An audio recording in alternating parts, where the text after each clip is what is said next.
Friends welcome to the new episode of my channel. আমি সৌম্যজিৎ। এই মুহূর্তে আমি কথা বলবো অজয় দেবগন এবং রিতেশ দেশমুখের মোস্ট অ্যান্টিসিপেটেড ছবি রেড 2 নিয়ে। যে সিনেমাটা সবেমাত্র আমি সিনেমা হল থেকে দেখে আসলাম, তো কেমন লাগলো এই সিনেমাটা? এই সিনেমাটা সত্যি কথা বলতে ব্যাপক লেগেছে। সিনেমার গল্প আমি যদি একদম একটুখানি করে বলতে যাই, এখানে রিতেশ দেশমুখ যিনি দাদা, তার বাড়িতে অজয় দেবগন রেড করবে। অজয় দেবগনের পরবর্তী কেস, যিনি ট্রান্সফার হয়ে যেখানে আসছেন সেই জায়গাটাতে উনি দেখতে পাচ্ছেন পুরোটাই দাদা সাহেবের নামে চলছে। যে রোলটা প্লে করছে রিতেশ দেশমুখ, এবং রিতেশ দেশমুখ এবং অজয় দেবগন তাদের মধ্যে টাসল।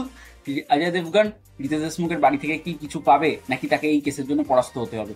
তো এর থেকে বেশি জানতে হলে তোমাদের নিকটবর্তী সিনেমা হলে গিয়ে রেড 2 যদি টিকিট পাও দেখে ফেলতে হবে, কারণ টিকিট পাওয়াই যাচ্ছে না, সব হাউসফুল। যদি টিকিট পাও তাহলে দেখে ফেলো। তো এই সিনেমার গল্পটা আমার ব্যাপক লেগেছিল, কারণ রিতেশ এবং অজয় এর আগের পার্টে যিনি ভিলেন ছিলেন তিনি খুব একটা যেহেতু পপুলার মুখ ছিলেন না, তো সে কারণে আগের পার্টটা আমার বেশ ভালো লেগেছিল। তবে ভিলেনটা আমার মনে হয়েছিল অন্য কাউকে দেওয়া যেতে পারতো। তবে এইখানে একদম খাপে খাপ রিতেশ ভার্সেস অজয় দেবগন, ব্যাপক টাসল। তো এই সিনেমার পজিটিভ দিক নেগেটিভ দিক, আমার জন্য এই ছবির প্রথম পজিটিভ দিক অজয় দেবগন রিতেশ দেশমুখ। অজয় দেবগনের থেকেও এখানে রিতেশ দেশমুখ মানে বেটার পারফরমেন্স দিয়েছে। সে পুরো খেয়ে দিয়েছে সিনেমাটাকে, পুরো খেয়ে দিয়েছে। অজয় দেবগন ব্যাপক পারফরমেন্স দিয়েছে। রিতেশ রিতেশ তো আরো ভালো পারফরমেন্স দিয়েছে। বাদ বাকি যে স্টারকাস্ট যারা রয়েছেন তারা ভালো স্টারকাস্ট, তারাও তাদের নিজেদের জায়গা থেকে ভালো পারফরমেন্স দিয়েছে। এবং এই ছবিটার মধ্যে ফার্স্ট হাফের থেকে সেকেন্ড হাফ একদম টান টান, যাকে বলে একদম টান টান। তবে ফার্স্ট হাফের থেকে আমার আর একটু বেশি এক্সপেকটেশন ছিল, যেটা হয়নি। যাই হোক, এবং এই ছবিটার মধ্যে আমরা যেরকমভাবে গান দেখি, একটা জায়গায় গান আসে, গানগুলো খুব ভালো। আইটেম সং আছে একটা তামান্না ভাটিয়া, সেটাও ভীষণ ভালো।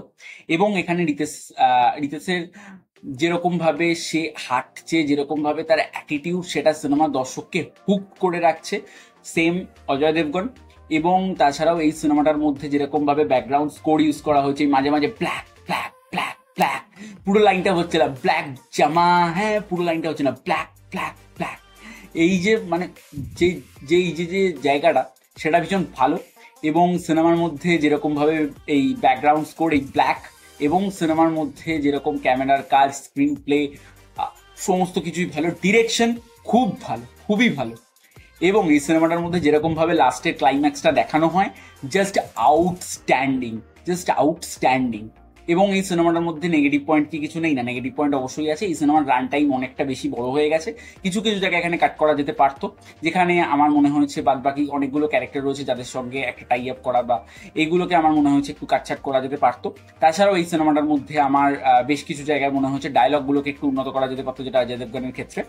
তো ব্যাস, এই ছিল আজকে ডায়লগ। এবং এবং এই ছবিতে অ্যাক্টিং বাণী কাপুরের ক্ষেত্রেও আমার খুব একটা ভালো লাগেনি। বাণী কাপুর এই ছবিতে আমার অন্তত পারফরমেন্সের দিক থেকে খুব একটা ভালো লাগেনি বাণী কাপুর। তো এই ছিল আজকের রিভিউ রেড 2 নিয়ে। এবার বিকেলবেলা দেখতে যাব, এখন কোস্ত দেখবো, বিকেলবেলা দেখতে যাব হিট 3। ব্যাপক সিনেমা ওটাও, আমি জানি। তো ওটার রিভিউ রাত্রিরে আসছে, তো এটা রিভিউ করলাম। এটার জন্য আমার personal rating 4.5 out of 5। It's a very good watch. প্রত্যেকে যাও, টিকিট পেলে দেখো, না পেলে যেখানে পাবে, যেখানে সিঙ্গেল স্ক্রিনগুলোতে কিছু কিছু জায়গায় হয়তো পাওয়া যাচ্ছে, সেখানেই দেখো, বাট দেখো।